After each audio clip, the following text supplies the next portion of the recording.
Hi Alive kids, it's time for our bedtime story again. My name's Lindsay and I'm going to be telling you your story tonight. So, are you ready? I'm in my pyjamas. I have got my snuggly blanket ready.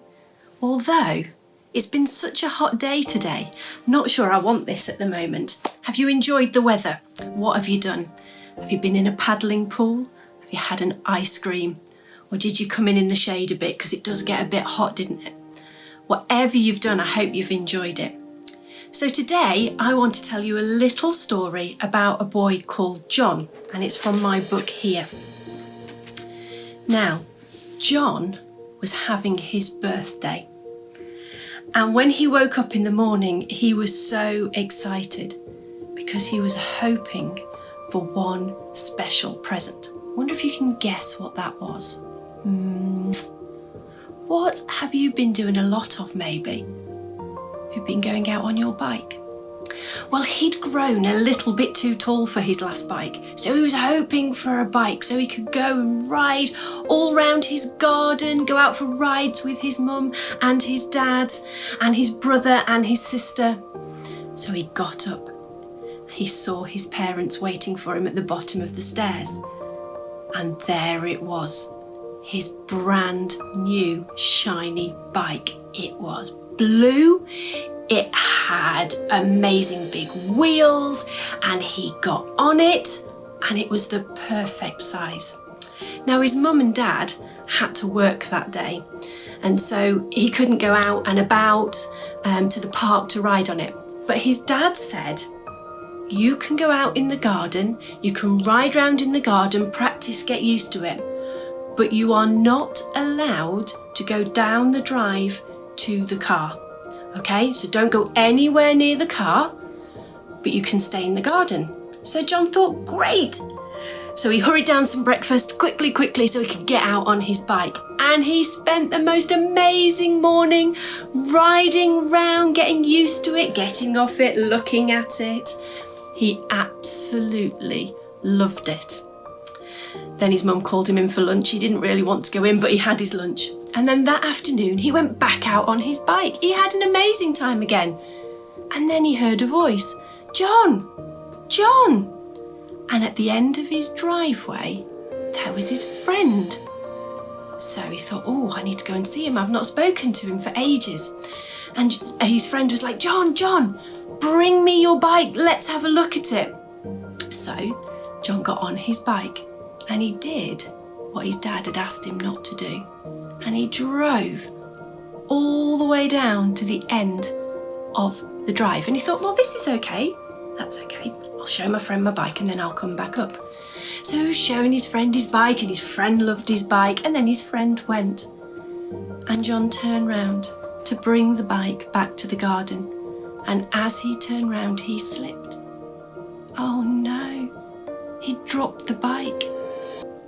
He looked at the bike was fine, oh that's okay. And then he turned and he saw the car.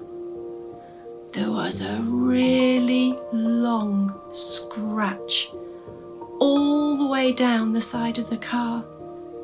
Oh no, he thought, what am I going to do? I have scratched the car. So he walked back up the drive with his bike and he sat in the garden. And he thought, what do I do? Do I tell mum and dad? Do I just pretend I don't know anything about it? But he knew from going to church that it was really important for him to tell the truth. And he knew he had to ask for forgiveness. So he went inside, all upset, trying really hard not to cry. And his dad went, John, whatever is the matter? He said, Dad, I'm really sorry. I didn't follow what you said. My friend came. I went down the road, down to the end of the drive, and there I scratched the car with my bike. I'm so sorry, so sorry. And he got really upset. At first, his dad looked a bit angry and said, John, I told you not to go down the drive. And John went, I know.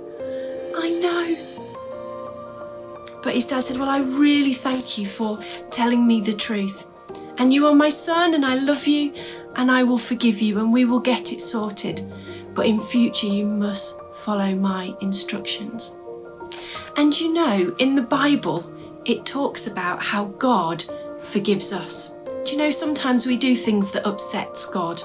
We might not be very nice to our friends, or we might not follow what our mum and dad says. We might say things that we perhaps shouldn't. But you know, when we go to God, he forgives us.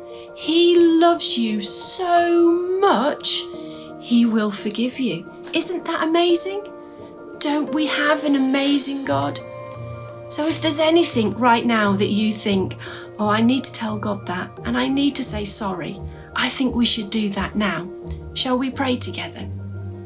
Dear God, I thank you that you forgive us. Just as John's dad forgave him, you forgive us. And we're really sorry when we get things wrong, when we do things that we shouldn't do. And God, we ask that you will help us to do the right thing. Every day we will remember to be kind to people, to love people, and to say sorry when we get things wrong. Amen. Well, I hope you've enjoyed today's story. I have. It's been lovely to be with you. So now it's time to go off to bed. Maybe you want that snuggly blanket to keep you warm. Maybe it's your toy that you sleep with. Whatever it is, have a really good night's sleep. Bye.